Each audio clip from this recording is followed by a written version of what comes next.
Yo.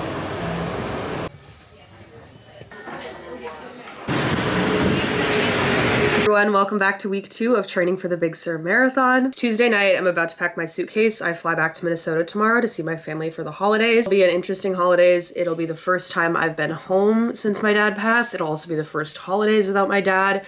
So I don't know. Like, you just have to go through it, I suppose. Like, I don't really predict if it's gonna be good, bad, whatever. I'm sure it'll be a mix of everything. A lot planned. We're gonna see a lot of family, do a lot of fun activities. I'm gonna go to the Peanuts exhibit that's happening at like not a natural history museum, but the Minnesota Historical Society or something. So we'll be preoccupied, we'll have stuff to do. I'll continue running when I'm home. Actually, because of climate change, it's not that cold in Minnesota right now, so I don't have to get into like sub-zero temperatures and such. It's just gonna be similar to like what I've been doing in New York. And I went to McNally Jackson. I was looking for a book for this video. Kind of went into the bookstore like mind empty. I had my Goodreads out, so I was looking through books that I've thought about reading.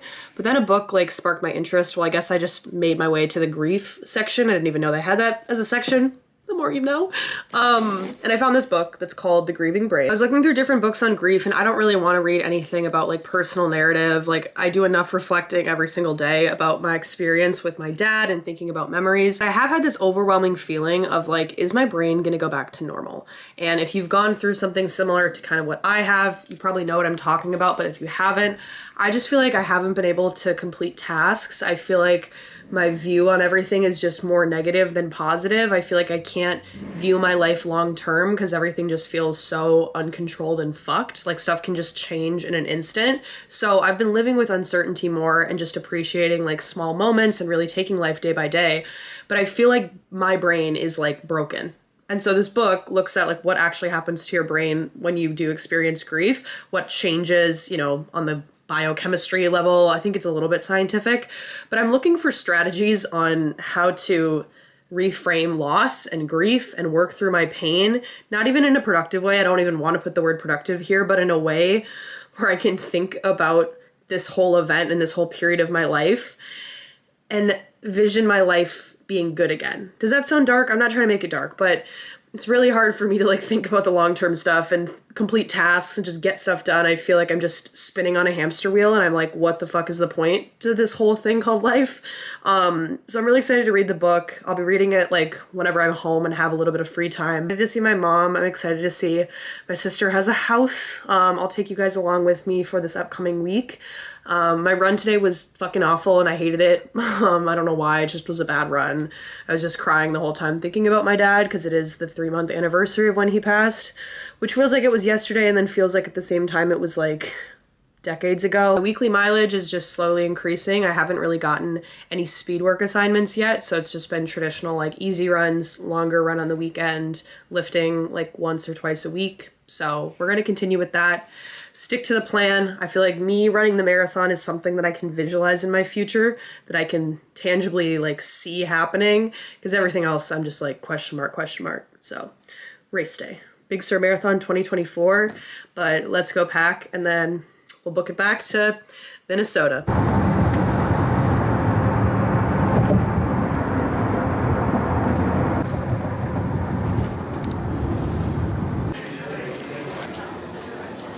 I don't know. Ready for meet departure. Turn on your way over to the gate 94, but ready for meet departure.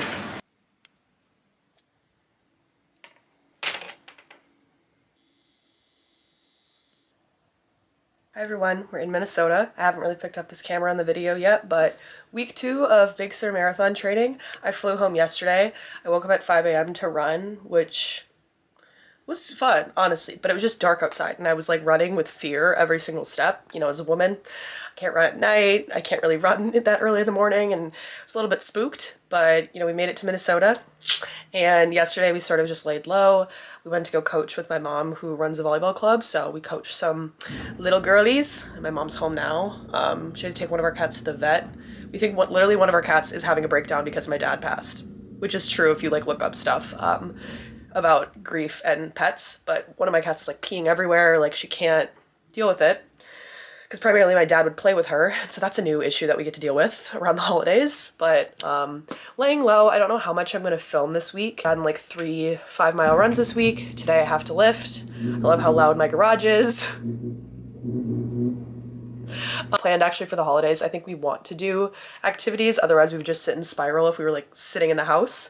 It does feel weird to be back. And my dad not here. Once again, it does feel like he's going to return at some point, which is the delusion of grief. But I'm gonna journal and start the book for this series, which is called The Grieving Brain.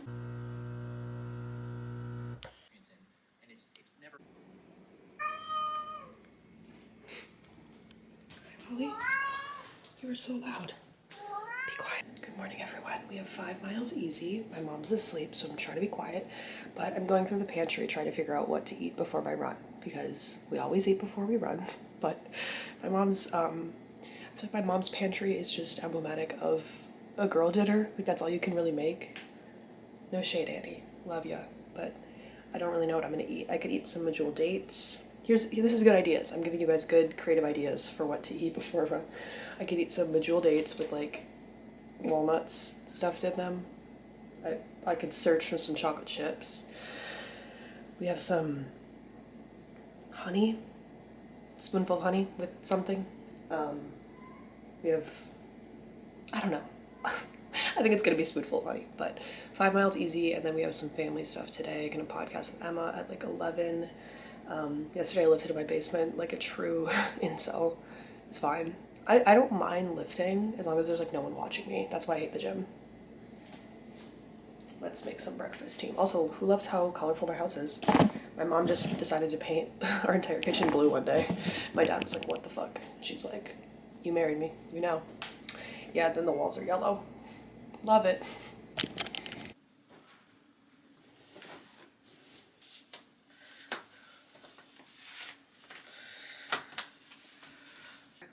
Let's get going.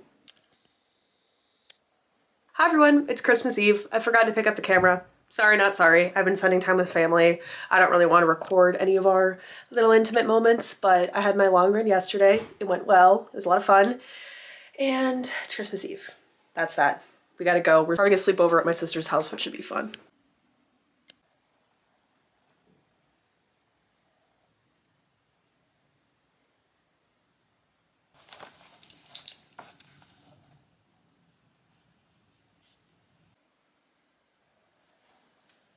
Hello, happy Tuesday. Welcome back. We're on week 3 of Big Sur Marathon training. I had 5 miles today with a little bit of a fartlek workout in the middle. It was like 1 minute at 5K pace, 1 minute at an easy pace. So just doing like intervals back and forth.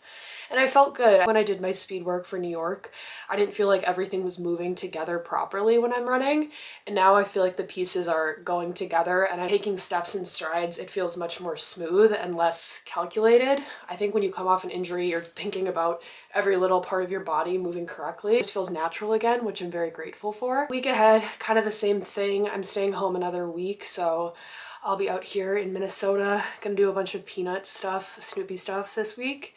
I have a wedding to go to, and then New Year's Eve, I couldn't give a fuck. I could not care less, so not doing anything on New Year's. I'm gonna be probably going to bed at 9:30. I'm gonna go shower and eat some food, and then we'll get back and we will talk about the book, and then that'll be it for this week. We will start week 3. I'm gonna go pick up another book today to read for the subsequent video, but that's enough. Hi YouTube, we're here to talk about the book for this video that's called The Grieving Brain. I've been going through grief. The most popular book that I got recommended from you guys on the internet was The Year of Magical Thinking by Joan Didion. For me, it was fine. It wasn't anything exceptional. I didn't really feel that compelled by it. Maybe I read it too soon in my grieving journey. I think I read it like the week after my dad passed or something. And so it's about her experience like losing her daughter and her husband, but it wasn't really that captivating for me. Since like the wound of death was so recent when I read the book, I didn't really want to read someone else's experience going through it because it felt like I just had this yesterday. So maybe I reread that book when I have a little bit of distance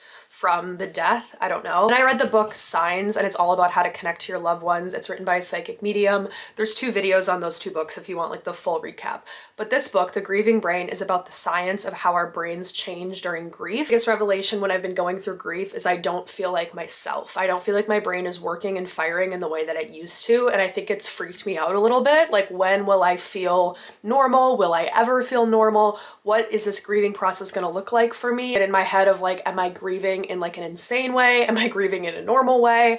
And the book sort of clarifies that there's no path on how grief works. There's a lot of theories about why we cling on to certain things or we replay memories, but it really is clear that this is a very individual thing. So this book has a lot of tips on what happens to your brain and ways that you can sort of rework like neural pathways and sort of rabbit holes you go down when you spiral about your loved one. I really like how the book is adaptive. It talks about what were you like before you had grief. Like for me, example, was I depressed before my dad had cancer? Was I depressed because I got the cancer diagnosis? Or did my depression sort of come up after he actually passed away? It gives you ideas on complicated grief and how you can imagine yourself adapting over time if you were maybe depressed before the person passed or only after, or as like a response to the death, whatever.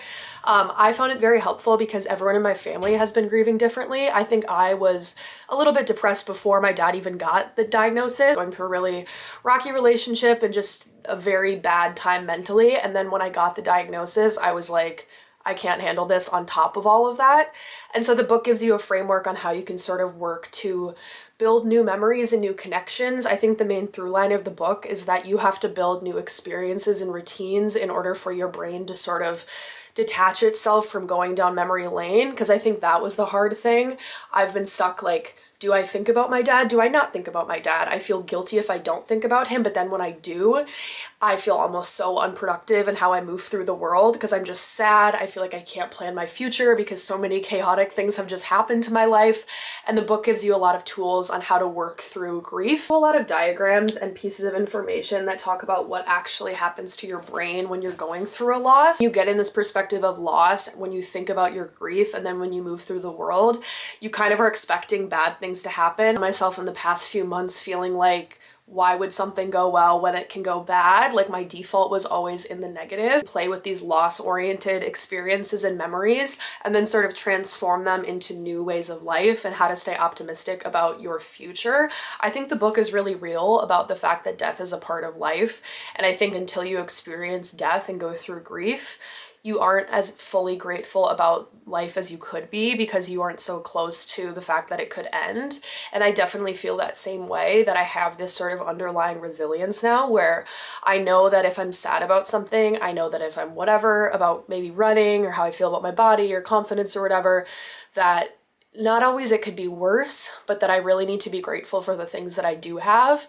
So I think it is obviously a big perspective shift once you've worked through grief and worked through a death and you're in that bereavement process. It talks about rumination because I feel like I am stuck in rumination a lot, specifically when it comes to like things ending in a relationship or grief. I replay the memory over and over and I try to find the truth in it and make sense in it. And the book explains how you kind of have to let go of that attachment to that truth. Like you're never going to receive closure on certain things if someone has passed, especially, or if someone is out of your life, and how you can wrestle with that and still feel comfortable moving forward in your life, because rumination is a bitch. It sucks to just feel like you're replaying old memories, and it talks about how you have to kind of step in and create new memories and new associations and new routines that can help serve you. So whenever you think about something like a holiday, like me coming home, right? There's certain things that I would expect my dad to be in the part of the picture, and now he's not there. So I have to sort of tell myself like it's not going to be like that. And I think the more times you have experiences that are without that person, you don't forget them. It allows you to be in the present and move forward with those that are still present in your life. To be the most clarifying when it comes to grief, it really made me feel comfortable with how my brain has been